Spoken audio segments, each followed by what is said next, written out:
गावात बँड वाजतोय, फटाके फोडले जात आहेत. कोणालाही ती मिरवणूकच वाटावी, मात्र ती होती अंत्ययात्रा. आयुष्यभर कष्ट करून मुलासाठी, कुटुंबासाठी अहोरात्र झटणाऱ्या माऊलीला सन्मानाने दिलेला हा अखेरचा निरोप होता. सावडे गावाला सोमवारची सकाळ जरा वेगळीच अनुभवायला मिळाली. गावातील शांताबाई कारभारी काळे यांचे रविवारी 16 तारखेला सायंकाळी हृदयविकाराने निधन झाले. बाई म्हणून परिचित असलेल्या शांताबाईचे निधन सर्वांना चुरका लावून गेले, कारण त्यांनी आयुष्यभर केलेला संघर्ष सर्वांना ज्ञात होता. त्यांचा 1971 विवाह झाला. वर्षभराने मुलगा राजेंद्र यांचा जन्म झाला. 7 वर्षानंतर पतीचे अकाली निधन झाले.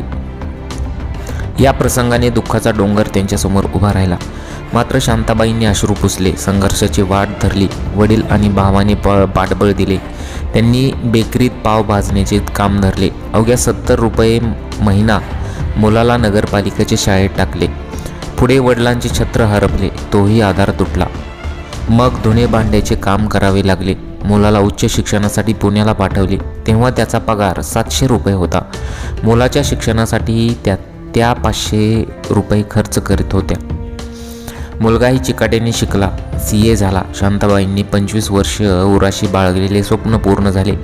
समाजकारणात दिलेल्या योगदानामुळे राजेंद्र अहिल्यानगर CA असोसिएशन अध्यक्ष झाले. सून मनीषा महापालिकेत नगरसेविका झाल्या.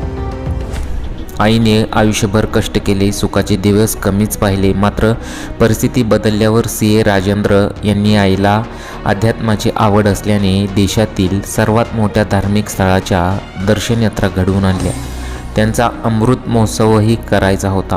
आता ते राहून गेले. दुःखद प्रसंग ही आईची अंत्ययात्रा आनंदाने निघावी अशी भूमिका काळे परिवाराने घेतली. नाथ सई व राजनंदिनी यांनी आजीच्या पार्थिवाला खांदा दिला.